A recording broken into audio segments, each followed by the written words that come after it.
Hello, everybody. Welcome into the Fantasy Pros Football Podcast. I'm Ryan Wormeli, joined on this Tuesday morning by Andrew Erickson. Erickson, we are past the fantasy championship. We did it. We made it. The season is done.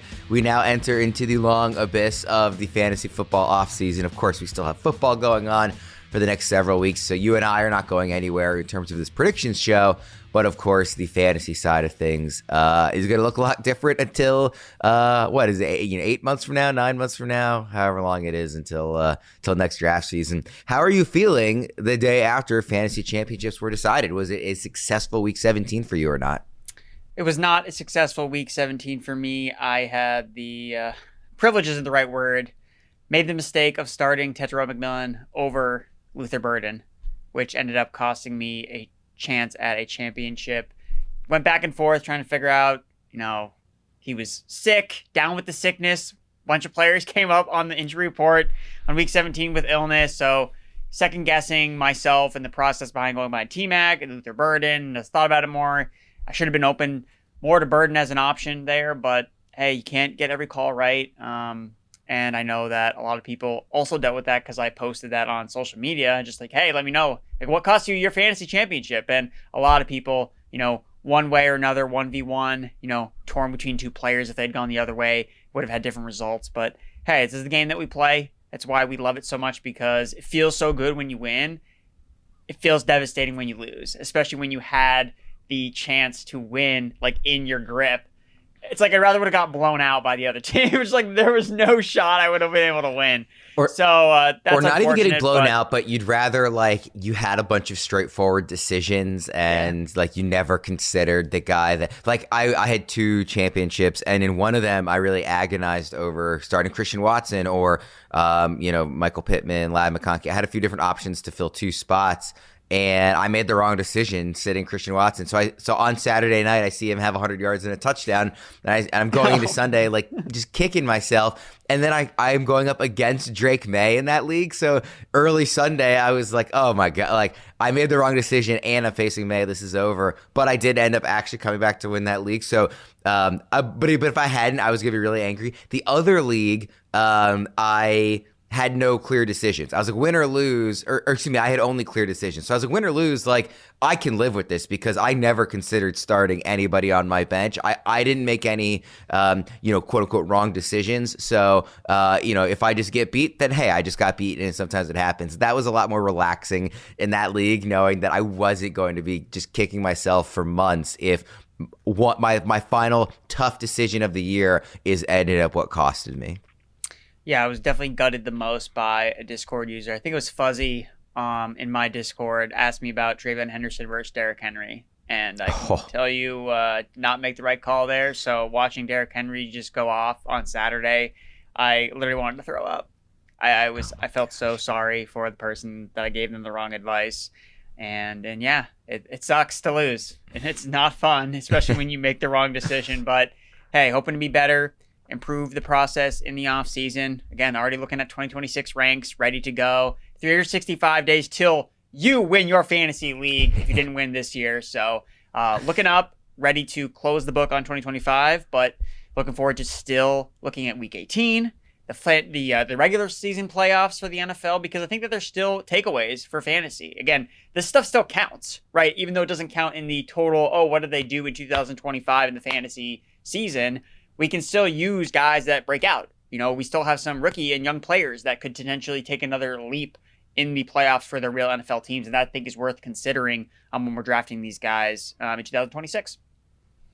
By the way, we usually dive deeper into Monday Night Football. We're going to do less of that today just because there's not, we don't have this fantasy impact, at least relevant to 2025 season stuff. Week 18 is typically not relevant to most people. But I just want to shout out Bijan, who just came through for every fantasy manager in an insane way, in that Monday night game. And just that game alone very well might have just made him worth the number 1 pick from, if you took him there this year. It might have solidified him as the number 1 pick next year. I mean, yeah, I'm curious what you think about that, but just what a Monday night performance to he won me one of my leagues, and I needed a miracle from him, and that, 40-point outburst was a miracle. 195 rushing yards and a touchdown, showing off the explosiveness on the 93-yard touchdown, something that, people wanted to see going into this year more of. And then also just throwing in 5 catches for 34 yards and a touchdown. So shouts to Bijan, just being the fantasy legend that he is, and winning not just me, but I'm sure many people their leagues in that Monday night game.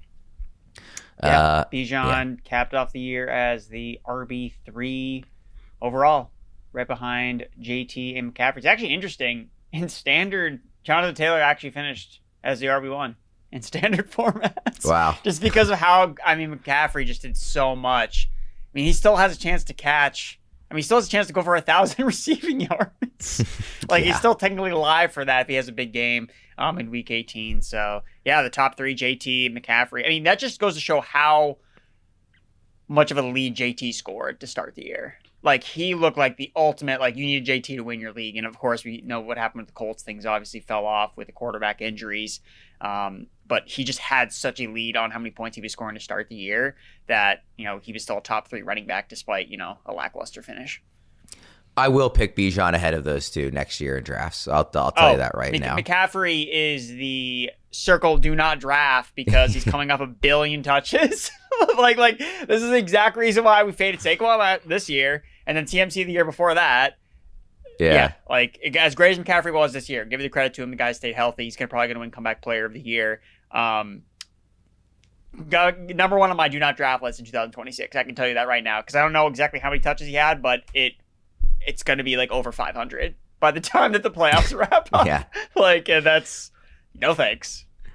All right, let's get into our Week 18 predictions show here. We don't have a record to review from Week 17 because we took the holiday week off. So, obviously we will continue doing that again the rest of the season and the playoffs in terms of checking in on how we did the week before. I can tell you our overall records, not great. We both started off very strong the first week of this show and then have not been very strong the following 2 weeks. You were better than me last week, though. You are 6-9 on the season. I am 4-11. So I had I went 0-5 in Week 16, which dragged that overall record down. The last week we did this, so I took the break to recuperate, lick my wounds, and I'm going to come back stronger here with my 5 predictions today.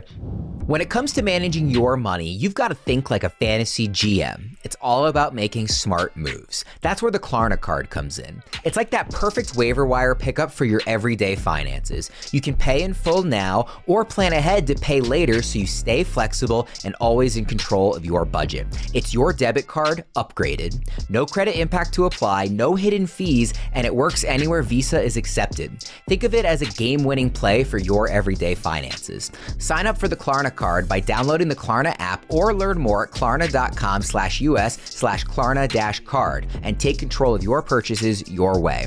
Klarna Card Pay Later plans issued by WebBank. Deposits in your balance account are held at WebBank, member FDIC.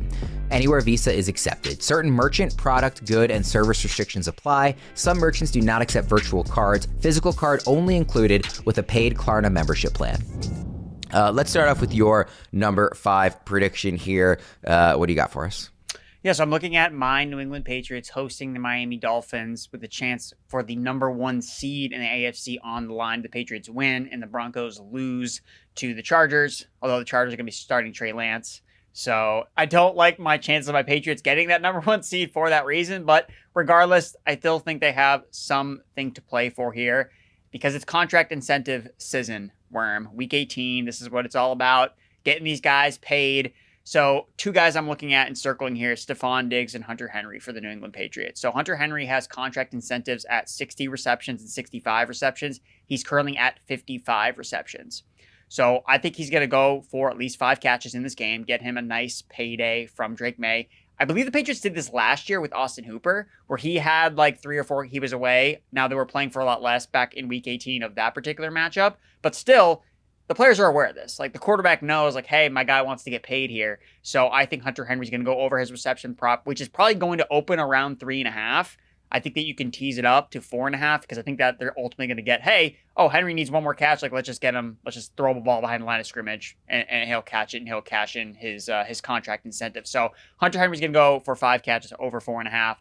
And then Stephon Diggs. Now his receiving yard line is not going to be 30 yards, but he is currently 30 yards away from 1,000 yards, which he hasn't had since his days with Buffalo because he got hurt last year with the Houston Texans. So he hits 1,000 yards. That's an extra $500,000 in Stephon Diggs' wallet. We know Diggs likes his money. And if he actually catches 8 passes, that's another $500K. So chances are Stephon Diggs could not only be on a bye week next week, if the Patriots win, Chargers lose, he could also be $1 million richer with 8 catches for 30 yards. So not projecting that exact stat line, 8 catches is a lot. Diggs has only done that, I think, like 1 or 2 times this season, but 30 yards. I would like to say he's hit it every single week. That hasn't really been the case for him because the usage has been up and down, but with no Mac Hollins, Kayshon Boutte still coming back from the concussion, I think he can get to at least 30 yards. So I'm assuming if you parlay these together, you could probably get some pretty decent odds at the plus 100, plus 200. But yeah, those are my 2 prop bets this week for the Patriots prop party is what I'm calling it. And when you look at the Dolphins specifically with the matchup with Henry, second most catches allowed tight ends this season, 6.5. So I think Henry Diggs going to be involved and get their money. I am going to talk more about this game later on in the show, so I will save that. I do just want to kind of follow up with you on the props in general, and by that I specifically mean the contract incentive stuff. You leaned very heavily into that in your predictions for the week. I know it's something you have talked about in betting in Week 18 in the past. I know Debro is all over this as well. How much does that influence what you're doing, like as opposed to, hey, I'm just looking at the normal matchups, and is this a defense that runs single high, and how is this player playing well, and all of that? Like, what percentage of that pie chart is like, hey, I'm just putting a lot of stock into the contract incentives? I think it's just another variable to layer into your analysis, right? Where we're talking about, okay, well, what's this player's usage been? What is the matchup for him? So when the planets kind of align with, okay, not only is it a good matchup for Hunter Henry, like that is true because of how bad the Dolphins have been to get defending tight ends this season, there's also an extra incentive for, well, is he going to get volume? Well, the contract incentive would suggest yes. Yeah. Like the Patriots will have a reason to get Hunter Henry the ball, not only because Mac Hollins is out, but because he's incentivized to get the football. And I'm sure that he's going to tell Drake May, hey, by the way, because they were talking about the broadcast last week too, with Stephon Diggs when he hit one of his contract incentives last week. So I just think it kind of aligns where, again, not every prediction I have, I think, is related to a contract incentive. But again, just another kind of variable, like I said earlier, that gives you more reason to believe that this player will perform at a certain level. And I don't imagine that the books will move Hunter Henry's prop to over 4.5 receptions, like I said, because it's usually been around 3.5. And they don't necessarily put as much stock into these, just depending on how much action they get on certain player props. It's possible it could move, and it's like plus money at over 4.5. But I would presume that's going to be around 3.5, like it usually is every week. And I just feel like his odds of at least getting at least 4 catches are really, really high. Let's go to my first prediction here. My prediction number 5, going 5-1. Chiefs and Raiders, they have the lowest total of the week, and I am saying that they still go under. I want to see what it is. When I put this together, it was, I believe, 36. Let me just double check, see if that's updated. Yeah, it is 36 even is what it is right now. I think they're going under. I just haven't seen it. I expected the Chiefs offense, and this is one of my predictions from 2 weeks ago, to still be somewhat okay without Mahomes. That was partially thinking that Gardner Minshew was going to have at least a good game. That clearly changed things. That's just been really incorrect. Again, keeping in mind they've gone to their third string quarterback, not just their backup. It's been really, really bad. And the Raiders, of course, are just an absolute disaster of an offense. And neither team has an incentive to try to win this game. I know it's division rivals. There is no incentive for either team to pull out any stops. There's no incentive for either team to play hard. And I know that you might think that in terms of the defense not playing hard, and so maybe it leans towards the over. I just don't think these offenses are good enough. I just think this is a let's get everybody as healthy as possible to the offseason and just thinking about next year. There's no extra motivation to really try and do anything in this game. So I think that this is going to be an ugly game. I think on red zone, we're never turning over to this game. I think it's just going to be really, really poor performance. And having said all that, my prop is a touchdown being scored, though, because I don't think both teams are going scoreless, and it's Travis Kelce. Because the one player that I would be buying into for this week is hey, this like could very well be his final game of his career. Let's try and send him out on a high note with a touchdown, with a decent game. So Kelce props, I like the over. I like anytime touchdown quite a bit. But this game as a whole, I think is going under Erickson. So what you're really hoping is the Chiefs win 7-0 with a Travis Kelce touchdown, because that's and I'm really thinking that could happen. Well, yeah, because that's how this prop hits. Because you're gonna have to pan to red zone is Travis Kelce with a touchdown, and that's it for Raiders Chiefs. Nothing else happened in this game. Yes. So yeah, I mean, at least I know the Raiders aren't going to score points. I know that for sure. Maybe under on their team total is another way to play. I'm sure their team total is probably like 12 points or 13 points, because it doesn't look like Geno Smith is going to play in this game. Pete Carroll's talking up Kenny Pickett and Aiden O'Connell as potentially getting action, and we know the Raiders are in the driver's seat to get the number 1 overall pick. So although the Chiefs don't have anything else to play for, I think that they would probably just feel better about themselves if they just win a game, before the end of the season, especially with Travis Kelce, like you said, playing in his last game. So I don't mind Chiefs on the money line either. It's juicy, but I just don't find a path where if the Raiders are winning this game in the fourth quarter, they're going to find a way to someone's got to make a play for us to lose here. Chiefs, we need to, somebody fumble the ball, somebody do something stupid, and let's make sure we lose. The Chiefs have not scored more than 13 points in a game since November 27th. That's over a month ago. Like even if the Chiefs win this game, I don't see any way this hits the over, barring something that really shocks me. Like if this plays out even remotely close to how I expect, I don't think that total is even getting sniffed, honestly. Because if the Chiefs, let's say they have, a little bit better game, they get up to 17 points, right? That'd be their best game in a month. Like you still are going to tell me that the Raiders are going to outscore that to get them up to 36? I just don't see it. So the under on this is something I like. I do know that Kareem Hunt has some juicy yards from scrimmage incentives in his contract. So if the Chiefs decide, we got to get Kareem Hunt. I mean, if Kareem Hunt gets the ball 30 times, the under's definitely going to hit in this game. Yeah, for sure. We have a special offer for everyone. Unlock a month of Betting Pros Premium for free. Download the Betting Pros app today. Use promo code FP1month. That's the number 1, not spelled out. Get access to tools like the Same Game Parlay tool, the Prop Bet Analyzer, and the Prize Picks Prop Bet Cheat Sheet. Don't miss out. Try it free for 1 month now. Available on iOS and Android. All right, what's your number 4 prediction here, Erickson? So my number 4 prediction is the Bengals are going to beat the Browns at home by at least a touchdown, 7 points. So they're going to cover the spread, which at this time, I believe on Hard Rock Bet, it's around -7. The Bengals are favorites. The Bengals have basically crushed the last 2 teams that they've played as heavy favorites. Beat Miami 45-21 last week, and then they beat Arizona, 2 weeks ago. Arizona, they beat 37-14 in week 17. So I think they kind of handle their business here. The Cleveland Browns might be down their best offensive player in Harold Fannin. He may not play in this game after re-injuring his groin last week. It's a rookie quarterback making another start on the road. Traditionally, this is a spot where you want to bet against that type of player. And the Browns have just been atrocious on the road. 14 of the last 15 road games they have lost. They are 1-6 against the spread on the road this season. The only cover they had was against the aforementioned Las Vegas Raiders, who are in the driver's seat for the number 1 overall pick. So this is a team that you definitely want to fade on the road at all costs. So in a divisional game, I think the Cincinnati Bengals want to end on a high note. Zach Taylor wants to put as many wins on his resume as humanly possible. You have to take every Joe Burrow game very preciously because we don't know how many games we're going to get of a healthy Joe Burrow. So I think the Bengals just kind of continue to cook here. Again, they're not playing for anything, being out of the playoffs because of Burrow's injury, but I think they want to go on a high note, just good vibes heading into the offseason on a winning streak, which is the same thing they did last year too. They ended the season very strong on a win streak, so I think they just kind of roll over the Browns here. So Myles Garrett will try to break the sack record. We'll see if he does it. Then my prop in this game is Chase Brown.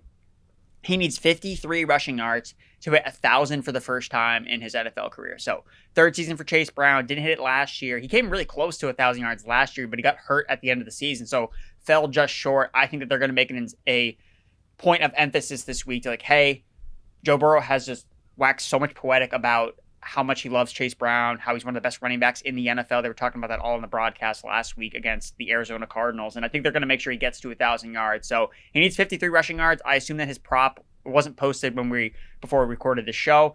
It's been around that 55, 56 rushing yards number. So even if it's a little bit higher, I think that they're going to make sure he at least gets 53 yards. So Chase Brown going to hit 1,000 yards. go over his rushing prop this week against the Cleveland Browns, who we know the run defense for Cleveland has been atrocious since they lost defensive tackle Malik Collins.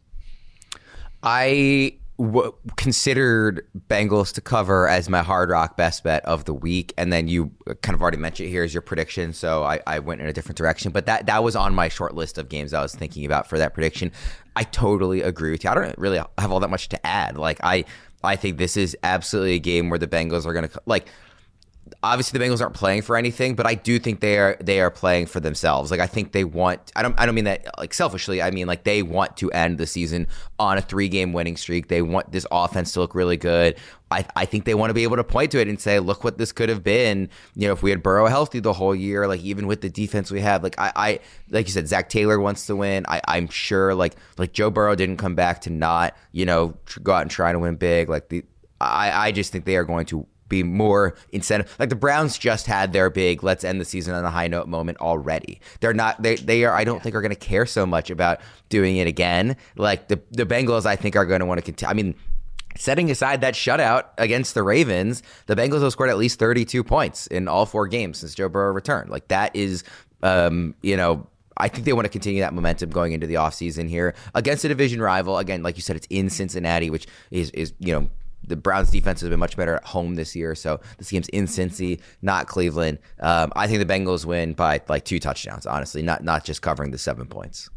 Yeah, I'm like, I don't want to say that I'm worried about Myles Garrett not breaking the sack record, but I feel like if he doesn't get one in like the first half, like there's going to be kind of like there'll be too much pressure on it. I feel like they're going to be pressing a little bit. Like we got to get him the gap, we got to get him the sack, we got to get him the sack, and like you're going to see maybe some of the other pass rushers like let up a little bit, so that they may know I got to make sure Myles Garrett gets the sack. So I also think that kind of plays in the opposite of way it worked last week, where the Steelers were kind of like maybe too focused on it. The Browns are going to be so focused on we got to get Myles Garrett the sack that run another run play that we weren't really prepared for. Especially if they decide to get Chase Brown 1,000 rushing yards, like. They can't sack the quarterback if they are running the ball effectively. So that does concern me. And to your point about the Browns kind of falling off after a big win last week, Browns 0-7 against the spread after a win.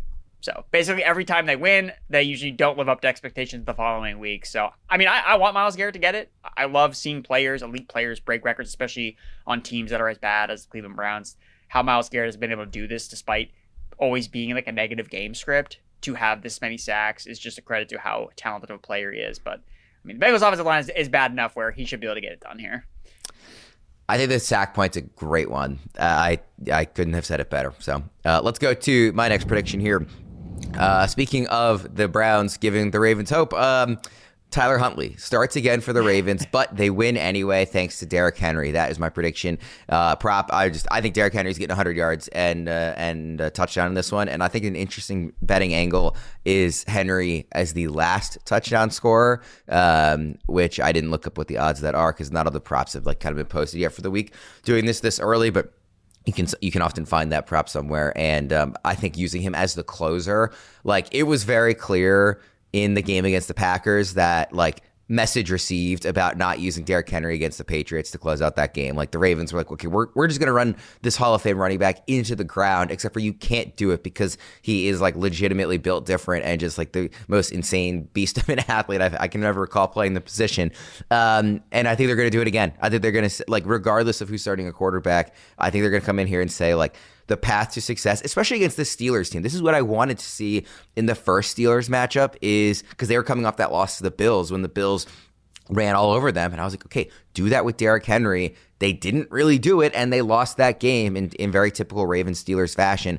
I am trusting that they have learned their lesson, and I think it honestly plays to their benefit if Tyler Huntley is starting. Not that it makes the Ravens better. That is like nonsense when people like say stuff like that. Like a healthy Lamar Jackson is, one of the 3 best quarterbacks in football. But I do think for this game in particular, I'd rather them just say, hey, our only path to success is riding Derrick Henry. Let's do it, as opposed to messing with like other styles of play here. I do think Tyler Huntley will start, honestly. Like I think the back bruise was really legitimately bad for Lamar Jackson. There's also been some talk about that, which has been really annoying. But I think he's legitimately hurt. Tyler Huntley is going to start again.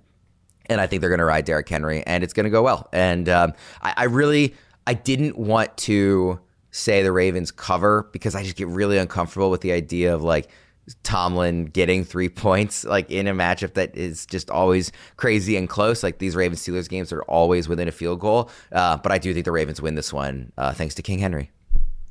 Yeah, no, this game is really fascinating from a handicapping standpoint because, to your point, whoever the underdog is in these Tomlin-Harbaugh matchups basically usually always covers. It's like every single time. It doesn't matter like what the spread is. So, and you didn't say it in your prediction, but if Tyler Huntley does start this game, the Ravens aren't going to be favorites.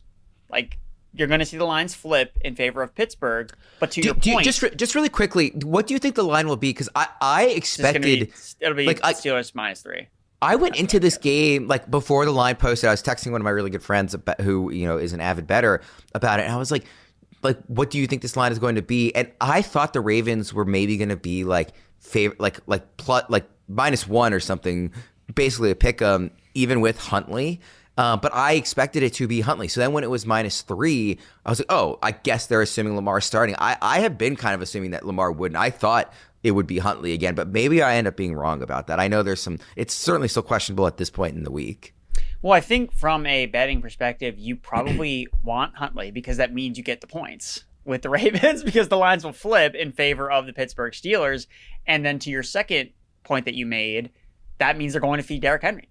It was really easy of an excuse to feed Derrick Henry last week. Well, our starting quarterback's not playing. So, of course, we have to feed Derrick Henry. Whereas if Lamar's playing, maybe you feel less forced into using Derrick Henry. Again, Harbaugh can say whatever he wants. We all know that you got to feed Derrick Henry as many times. It's December after all. So he's just an absolute monster in these types of formats. But I don't think it's by coincidence that Derrick Henry has a career high in terms of carries in week 17 when it was a backup quarterback starting the game for the Ravens. So I think that if you are looking to back the Ravens, you wait till the last second. Maybe Huntley gets announced in. Again, like, do I feel like their odds of winning are higher with Huntley? Not like necessarily, but you feel better about betting on the Ravens, I think, especially when you're getting some points with it if Huntley does start. So I think that's a really good prediction to make with the caveat if Huntley plays, Derrick Henry's going to smash. And I think, too, if you want to sprinkle on some more touchdown, this is something that Joe does on the Betting Pro Show all the time, is Derrick Henry first half touchdown. Where if he's going to score anyway, it's probably the first half, and then you can get it at much better odds when you know he's going to probably find the end zone anyway in the first half. The other thing I want to mention on this game, too, is just like no DK Metcalf again, and that like clearly was Darnell really limiting Washington's out to too. them. Yes, no Darnell Washington, no DK Metcalf. Like that is good. DK Metcalf, the Ravens really struggled to guard in that first matchup. And like the reason the Ravens lost that game ultimately was like Aaron Rodgers looked really good throwing the ball deep. It started like the very first play of the game was like a 50-yard pass to DK Metcalf. Without Metcalf on the field, I do think the Ravens defense will play really well in this one. I think it'll be a low scoring game just because the Ravens are going to run so much and burn the clock. And the Steelers, I think, will struggle to move the ball without DK Metcalf. I think that was like watching the Browns-Steelers game. I don't feel like it got mentioned as much that, hey, they're missing DK Metcalf. It was just like, what's going on? Why aren't they running the ball? Browns, Shedeur having the touchdown pass early. Like, I kept sitting there, I was like, they don't have DK. Like, that really matters for the state of this offense. Who are they going to throw to? There's too much Marquez Valdez scaling on DK. Yeah. Like, it's just like, that's what you're working with. The guy whose hands and head just do not meet at the same place. Man. Yeah. Astute points across the board where you clearly know this Ravens team. So great analysis by you. All right, so check this out. If you're like us and hate when your fantasy season ends before the real football gets good, you've got to try PlayoffBlitz.com. It's fantasy football built for the NFL. Playoffs, no draft, no waivers, no sweat. Members just pick a lineup each week from the playoff teams, and they can only use each player once. So once they start them, they lose them. That's where the strategy kicks in. And remember, no need to hold a draft. Just create a league and invite your friends. Starting a league is super easy. Takes less than a minute, and you're all in from Wild Card Weekend to the Super Bowl. PlayoffBlitz.com is your home for playoff fantasy football. Leagues are just $79, and you can invite as many people as you like. Run an office pool, invite your regular league group, or even your grandma's bingo league. Join today at PlayoffBlitz.com, where fantasy football meets the Super Bowl. Enter promo code FantasyPros for a discount. That's PlayoffBlitz.com, promo code FantasyPros for a discount on your league. Erickson, what's your number 3 prediction? Going to the Saturday slate. Fun 2-game slate for the NFC teams. I'm going to Seattle, San Francisco. I think that Seattle is going to win this game and win the NFC West and claim the spot as the number 1 seed in the NFC. So when you look at Seattle and what they've done historically, I love them on the road here against San Francisco. Seattle, with Mike McDonald as the head coach, they have been just absolute road warriors. They've won 13 of their last 14 road games, 13-2 straight up on the road since the start of last season.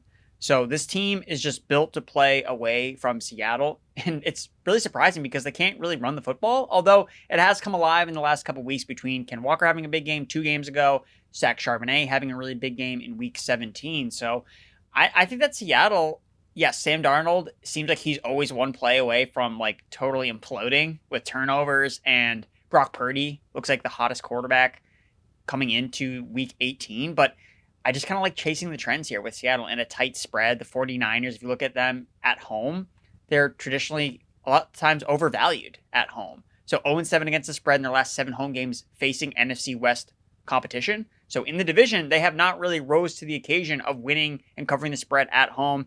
They've also failed to cover the spread in 16 of the last 23 home games, 4-5 against the spread their last 9 home games, 1-3 as home underdogs since 2022. So I think that Santa Clara doesn't really have the same type of emphasis. Oh, they're playing at Mile High or playing in Chicago, playing in Cleveland. It's not the same thing. It's playing in Santa Clara, right? Like, it's not a big, scary place to play. So I think that given this Trent Williams injury for the 49ers, which I think is massive, we all saw the graphic on Sunday Night Football. I actually screenshot it because I really wanted to share it again. With Trent Williams on the field, 49ers, 60-32. Without him, 4-12. I guess you could update to 5-12 because they did beat the Bears without Trent Williams basically for the entire game. But they average almost 5 points less per game. They average over 40 or fewer than 40 rushing yards per game less without Trent Williams on the field. Now, they seem fine offensively against the Bears. Seattle Seahawks are not the Bears defense. It is a significantly tougher matchup to draw than Chicago, the Bears defense. So I like Seattle here, and my prop that I'm tying in here with the Seattle victory is Sam Darnold's going to rise to the occasion here and throw for over 1.5 passing touchdowns. Going back to the contract incentives, yeah. Now, this is one where, to your original question, Worm, about, okay, how much are the Seahawks going to weigh Sam Darnold's contract incentives? Probably not at all in this game, right? But to make my point, he's 3 passing touchdowns away and 150 yards away from an extra $1 million in contract incentives. So, again, low bar to pass, 150 passing yards. That's not a giant number for him to hit. Is he going to hit 3 passing touchdowns? Maybe not. But can he get over 1.5 with Jackson Smith and Jigba against a 49ers secondary that just got shredded by Caleb Williams, Luther Burden, Colston Loveland? I think that he can throw for 2 touchdowns here. So I think Sam Darnold, even though they don't set out to have him hit all of his contract incentives, I think in a Seahawks victory, he ends up getting to over 1.5 passing touchdowns, 150 passing yards, and then the 2 other incentives he has are he has to hit a 100 passer rating and completion rate of 67.5%, which he's like right there. I think he's right now at like 67.2% completion percentage, and his passer rating is like 99.7 or something along those lines. So he's like right on the cusp of hitting all of those benchmarks. So if he plays well, the Seahawks win. He gets like an extra $2 million.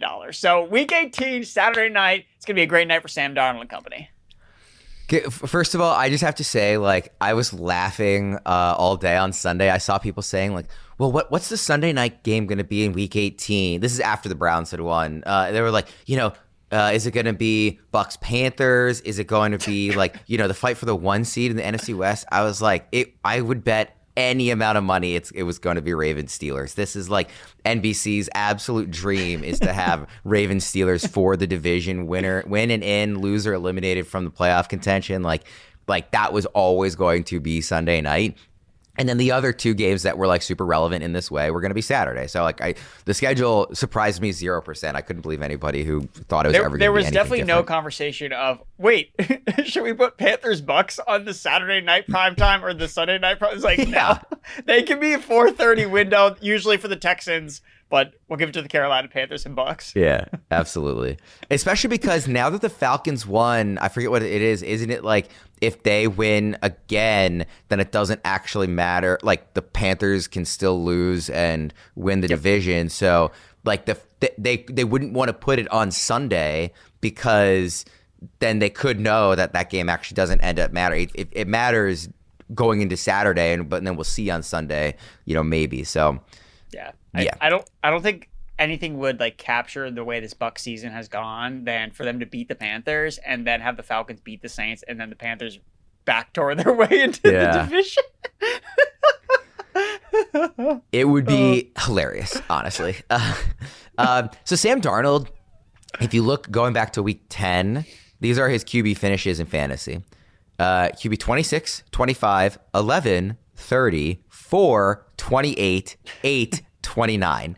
It has been really like alternating back and forth. Now, if that pattern continues, he should have a good week this week. But the point is, he has not been playing very good football here in the second half of the season. And for that reason, really mainly that reason, I'm actually going the opposite way on this prediction. I think everything that you said makes a whole lot of sense. And yet, I'm looking at this and I'm like, Sam Darnold with the 1 seed on the line. We just saw this a year ago, and we saw how that panned out. And I know it's different teams and a different situation, but I just can't shake week 18 of last year out of my mind. So I'm taking 49ers to hold serve at home, lock in the NFC 1 seed with the win over the Seahawks as my prediction. So basically just the absolute opposite of yours. For my prop, though, rather than bet against Sam Darnold, I am taking the over on this game. I do, and I think when the Seahawks score, it'll be driven by their running game or by, I mean, like you said, we saw with this. Really, this is a prediction not based on the Seahawks. It's based on the 49ers. Like the offense, I just think is like full Death Star. Like they just look odd. I know no Trent Williams really changes things, but like it looked so easy in this game on Sunday night, and they're just playing so well. And like you said, that was largely without Trent Williams. And the defense looks so bad. So, like, I love the over on this game, even up at 49.5. And I think the 49ers, hold on to win it. For whatever it's worth, which I don't think is much, the Niners won the first game. That was in week 1. Like, who really cares about that? They did win, just to point that out. But yeah, I think the Niners win this game. I think it's close and high scoring and a really great game. And I think the Niners pull it out in the end. Yeah, to your point about week 1, I think that these rosters are totally different than they were. I'm just mentioning it to mention it. Don't put stock in that, really. Yeah, I mean, the 49ers defense was good at that point in the season because they had all their main guys like Nick Bosa, Fred Warner, and we didn't know what Sam Darnold was going to be in this offense. So, again, I have to get the good Sam Darnold for the Seahawks to win because I'm not going to push back on who's the better quarterback. It's obviously Brock Purdy, especially the way that he's been playing. So if the 49ers win, it's because Brock Purdy continues to be on a hot streak and Sam Darnold crawls back into a pumpkin.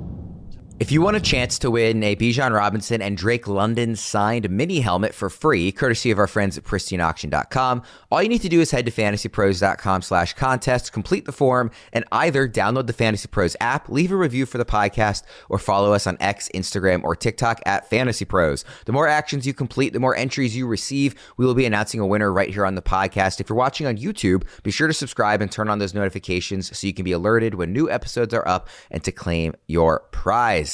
Number 2 prediction here, Erickson, what do you have? The Arizona Cardinals are going to cover the, I believe, 9.5-point spread against the Los Angeles Rams. I haven't seen what the number has been updated to. So I made this prediction with I thought that the Rams would beat the Falcons on Monday Night Football. I can tell you what it's updated to, just so you know. It's down to 7.5. Yeah, that's on Hard Rock Bet. I'm not surprised by the line movement there because the Rams have potentially nothing to play for in this game. Now, Sean McVay said after the loss to Atlanta that, no, we're playing our guys. I don't know. Not to say that I think that he's lying, but we've seen him do this in the past where he doesn't care about week 18 if there's nothing on the line besides, getting a bye or something like that, where there's a chance if the 49ers lose on Saturday, then they don't even control their path to the number 5 seed. So the 5 seed's important because the winner or the 5 seed would go to either Carolina or Tampa Bay, which is obviously like the matchup you want to draw as a wildcard team versus going to Philadelphia or Chicago. So, but because that game plays on Saturday, the Rams will know, can we actually even change our seedings? And again, it's not even in their full control. So Sean McVay has always traditionally valued health over everything else. Like that's the most important thing to him. I understand from his perspective, maybe this year is different because, hey, we lost back-to-back games. We don't want to go into the postseason kind of flat. So I get it from that perspective. Maybe he will play his guys, but, will they go all out? What if Stafford gets banged up a little bit? Are they going to keep him in the game when they know it's a meaningless Week 18 performance? I don't know. So I'm just a little bit suspect of that, which is why I just like the Cardinals with the points. It's a big spread anyway. We know that Jacoby Brissett is basically the king of backdoor covers because of how often they throw the football. So I think they cover against a Rams team that's maybe not going 110%. And if they cover, that means we're going to see Michael Wilson heavily involved, as he always is. Marvin Harrison Jr. got injured again. TBD on his status. I don't know why they keep trotting him out here when he's not back to health. What's the point of playing him and trying to justify the pick of Marvin Harrison Jr. as a top 5 option when Michael Wilson has been better than him when he's been on the field? So I think Michael Wilson just continue to eat like he's been doing every single game where Marvin Harrison Jr. has been injured. He needs 93 yards to get to 1,000 for the first time in his NFL career. So I think that Michael Wilson maybe takes 25 targets, but he's going to get to 93 yards because I think that's the one thing they're going to emphasize this week. Hey, let's get Mike to 1,000 receiving yards because why not? Right? What else are we playing for here besides making Trey McBride's records even that much more untouchable in terms of his tight end receptions? So that's going to be my prop for the week is Michael Wilson. So whatever his receiving yards prop, take the over on it because it's not going to be 93, but I think he's going to go close to 100 receiving yards to make sure he gets to 1,000. I don't know what Sean McVay is going to do. I think it would be such a mistake for him to play Stafford and Puka. Assuming they can't change their seed. If this game is meaningless, I just don't. I don't get. I agree with Sean McVay in valuing health over everything, and he has been really aggressive in resting guys in the past, to the point where it has really kind of reshaped how teams consider rest early in the season and things like that. Like he has been at the forefront of not playing guys. Stafford was in the weird amortal back chamber thing, whatever it was called. The whole back thing, right? Yes, in August. This is the entire really off season. We were is his back gonna seize up? Yes. In week one. Puka leaves every game seemingly with some rib injury and then guts it out. I'm those two. Anybody else? Let's keep everybody fresh. Whatever. Those two, I just don't think should play. And if they don't, of course, this line is really, really appealing. I know what he has said so far. I'll believe it when I see it in terms of him playing guys in a meaningless game for seeding. So, even last year, they didn't care about getting the 5 seed when that was much better. This exact scenario of, hey, the 4 seed is way worse than the 3 seed. They did not play their guys and try to win that game. So I'm even if that is the scenario this year and this game does kind of matter for seeding, I don't maybe they're going to approach it differently than last year. I don't know, but I just would be really surprised. And like I said, I'll believe it when I see it. So I like this pick a lot from you. Yeah. And to be clear, I want to make sure that I have the right scenario. So the Rams have to beat the Cardinals. Seahawks have to beat the 49ers. So if the 49ers win over the Seahawks, that locks the Rams into the number 6 seed regardless. So that's kind of what's taking place here when it comes to the implications of that Saturday game. And yeah, so also too, the Rams already lost to the Panthers in Carolina. so it's one of those things where it's be careful what you wish for, right? I never like getting into, I think coaches don't ever want to answer that question. Who do you want to play? Because I think it's kind of asking for not the kiss of death or something like that. But look, they're going to have to play on the road. They're a wild card team. They're going to have to play on the road anyway. And like I laid out earlier, they've been the Rams have been, like the Seahawks, actually one of the better road teams against the spread. So I think they're going to be fine. They're going to probably have to go to Philly or Chicago at some point anyway. So I think that it really doesn't matter to your point. He can say whatever he wants. We'll see it. I'll see it when I believe it, or believe it when I see it. Yeah, that's exactly how I feel. Let's go to my next prediction here. I've got Cowboys don't just cover 5.5 points in New York, but they actually will beat the Giants by double digits. My prop on this one is Dak Prescott, 1.5 passing touchdowns on the over.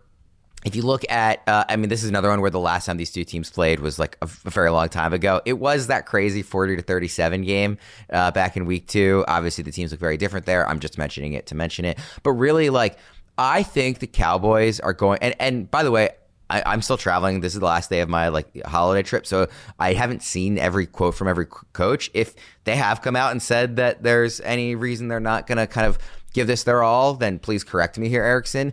But I am going into this thinking that the Cowboys are going to say, hey, this is the first year with a new head coach. We had a really fun offense for large stretches of the season. We overcame some injuries, but this was largely like, I think, a decent first year with a new head coach. They're going to want to finish 500, right? They have that tie so they can finish 500. I think they're going to say we would much rather be 8-8-1 than 7-9-1, and they are going to actually try in this thing. The Giants, on the other hand, we know that they just tried against the Raiders when they probably shouldn't have, but I wonder if they come in and say, like, okay, like, we had our fun, we won that game, like, do not run Jackson Dart. Like, there is no reason for him to take another concussion in this game. There's no reason for us to push it in this game.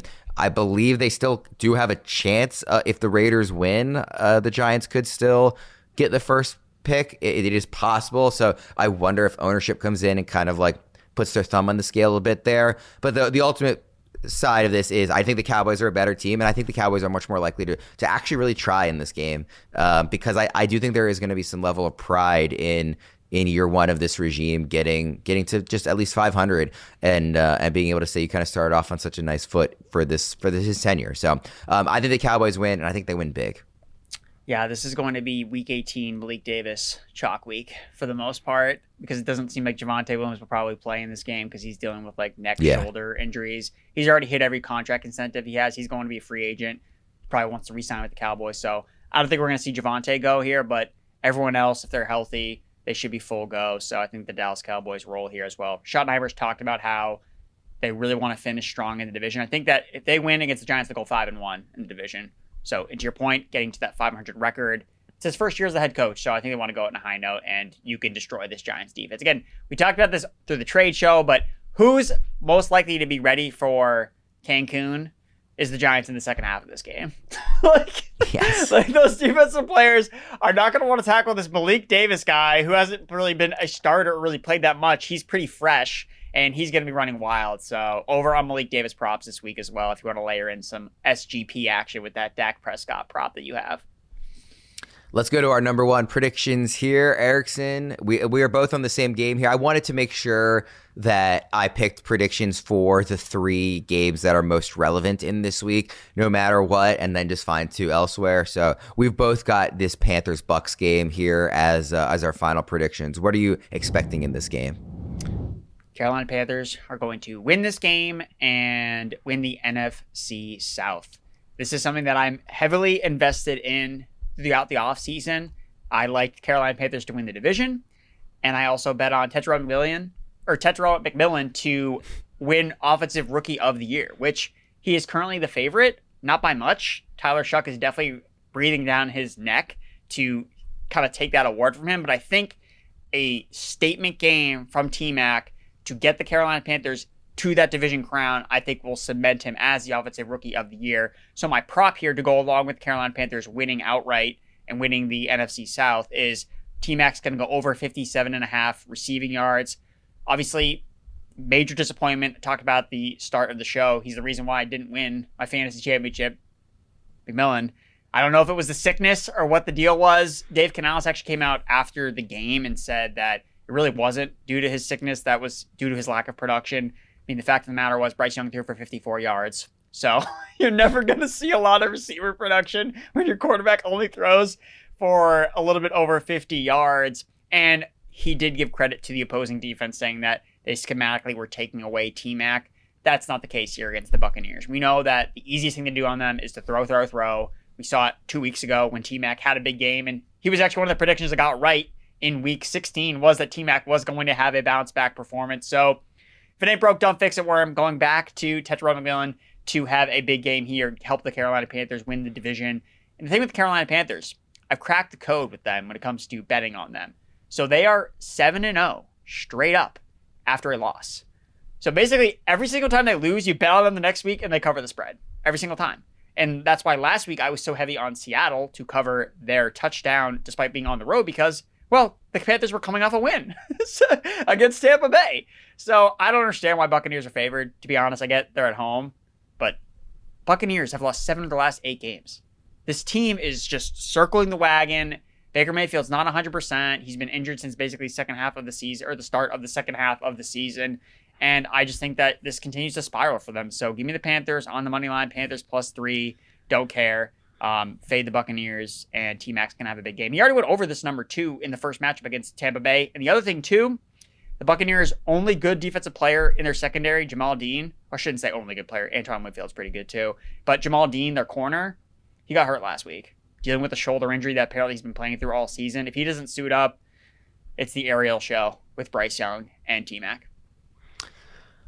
I like your prediction of the Panthers winning more than I like your prediction of a big Tetairoa McMillan game. I would love to see a Tetairoa McMillan, big game. I am a big fan of his, but I think this is going to be a defensive struggle. So I'm not picking a winner in this one. I'm saying that I think mostly unders are going to be hitting across the board in this game in terms of props, in terms of the game itself. The last time these two teams played, which obviously was much more recent than some of these other rematches we've talked about, it was 23-20, so a 43 total. That's right around what the total is in this. It's 44 on Hard Rock Bet. I do think it goes under. Part of that is just because I can't bring myself to really fully trust Bryce Young, even though he's obviously better than he was, when he first came into the league. I just can't quite get that. I mean, he's coming off of this game where he just, like you said, threw for 50 yards. The last time these two teams faced each other, both quarterbacks threw for under 200 yards. The Panthers' running game, not surprisingly, could not get going against this Bucs defense. And I kind of see it playing out similarly. Now, Tetairoa McMillan did do well there. But I think for the most part, we're going to see lots of unders in this one. And it'll be generally lower scoring. I do agree that the Panthers will win, though. The Bucs just in September and October, Baker Mayfield was everybody's favorite dark horse MVP in the first part of the year. Emeka Egbuka was this breakout rookie, and it is just it's been a long time of this struggle. This is not just a slump that's lasted a few weeks. We're now well into a season of a really poor year by Egbuka from week 6 on, and a really poor year from Baker Mayfield from week 6 on. And I really I'm going to be we're doing the key questions show this week with me, Debro, and Fitz. What we do for week 18 every year is, rather than key questions for those weeks matchups, we do key questions for the offseason for a lot of these players and teams. And I'm going to be asking them about Egbuka really and the Bucs offense in general, and kind of what we want to do with them going into next year, because I find that to be really fascinating, because it's been such a prolonged slump so far here, really to end the season. I expect that to continue in this one. I also expect the Panthers offense to struggle. The prop I have is Baker under 1.5 passing touchdowns, but really I think there's going to be a lot of unders hitting across the board. Yeah, the thing with McMillan too is he's actually approaching 1,000 yards. Both him and Egbuka technically could hit 1,000 receiving yards in this game. I believe Egbuka is 90 yards away, whereas T-Mac is 71. So he hit this number the first matchup. So I think that McMillan does ultimately get to 1,000 receiving yards, whereas Egbuka, last week, Jalen McMillan, the other McMillan on this team on the Buccaneers, was just hyper targeted. Just so bizarre, the fall off from Egbuka, right? And does that stem back from his hamstring injury? Remember, he got hurt in that Lions game, and then he didn't really have time off to rest it, right? He just played through it. He played immediately the next week, even though the Buccaneers I think had a bye week. The week after that, and we assumed he would come back healthy after that. Was the game that everybody assumed he was not going to play, and then he got 12 targets. Yes, and he sucked, and he was not good with those 12 targets. So a very just rookie year that I don't really have anything I can compare it to, where you just come out guns blazing and then you just fall off substantially. Where he's running if this exact rookie year played out, sorry to cut you off, but in the reverse order, he'd be a top 50 pick going into next season. Everybody, but because it happened in this sequence is baffling. Yeah, it's not usually the path that most rookies, it's you start slow and then you caught fire at the end of the year, like Luther Burden, right? He is the quintessential, this is a classic rookie wide receiver breakout in season 1 arc, where you start out, Olamide Zaccheaus is running all the routes. We're this guy's not good. We need to get the talented rookie on the field. What happens? He goes on the field and he's a baller. So yeah, very unusual season. So I think, I'm interested to see what Debro and Fitz have to say about Emeka Egbuka, because clearly there is talent, because we saw him play at a very high level to start the year. It fell off, but how much is that related to the injuries to Baker and Egbuka? So yeah, man, this should be a fun game to watch. Hopefully we get at least some scoring. I know that you like the under in this game, but as long as McMillan can do his job, get up to 1,000 receiving yards, and get the Panthers to W. That's all I care about. Today's show is brought to you by our new presenting sponsor, Hard Rock Bet. So it's time for our Hard Rock Best Bets of the Week, presented by Hard Rock Bet. Erickson, what is your Hard Rock Best Bet of the week? Don't mean to bury the lead, but it's the Carolina Panthers to win outright against the Buccaneers. I wasn't even giving them credit enough, where 7-0 against the spread after a loss. Actually, it's 9. So they've covered the spread following 9 games that they have lost. They've covered the spread 12 straight games as underdogs following a loss. Winners of 6 straight as underdogs following a loss, including the first matchup against the Tampa Bay Buccaneers, where they were coming off a Week 15 loss. And we look at the Buccaneers, they have failed to cover the spread 8 of their last 9 home games, and they failed to cover the spread in 8 straight games. So there's no team that has failed to hit expectations more than the Buccaneers, and the fact that they're favored at home just because they're the home team and it's the Panthers is the reason why I just feel very confident that you got to continue to fade them. I will be going, by the way, plus 120 on the money line with Hard Rock Bet is the Panthers for your bet. I am going with the Dolphins not to win the game, but to cover 11 points. Very, very clear here. You can't win the game. Correct. But 11, I think, is too big a number. I think the Dolphins have I expected them to roll over and die. The vibes were so bad in September at the start of the season for this team. And I have been impressed with the level to which they have, tried. They're not a good team, right? Like there's a limit to how far that can take them. But since that really weird loss on Thursday night to the Ravens at the end of October, it was the day before Halloween, their offense, 30 points against the Bills. They beat the Commanders when the Commanders were still a little bit healthier. Not, the Commanders were bad, but a little bit than where they are now. They beat the Saints, who have played well, since Tyler Shuck took over. They destroyed the Jets. They ended up losing to the Steelers and Bengals, but the offense wasn't terrible in those games. And then they just beat the Bucs. And so, I think the Patriots defense is not very good. It hasn't burned them yet, but it will at some point. Again, they're not going to lose this game, but I do think the Dolphins can keep it closer. 11 is a really big number for a divisional matchup.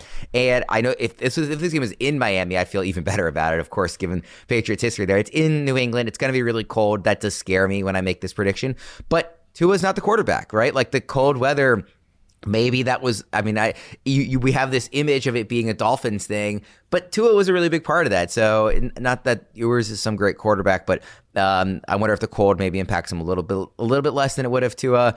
And again, I just think this ends up being a closer game. I think whoever the running back is for the Dolphins can run on the Patriots. And I think Mike McDaniel wants to end the season strong too. And I think the players want to end the season strong for him. That's the vibe I've been getting here in the last month or so. So again, the Patriots are going to win this game, but I do like the Dolphins to cover a very big number in 11 points. Yeah, I thought and by the way, quickly, I will say it's 11 on Hard Rock Bet. It is higher elsewhere. So if that ends up, that could end up going even higher and becoming like a plus 11.5 or plus 12 if it follows suit with where it is in some of the other books. We like Hard Rock Bet, of course. It's our favorite place to bet. But that it just is a sign that maybe it could end up moving as well. So I like it here, but I'll like it even more if it gets even higher than plus 11.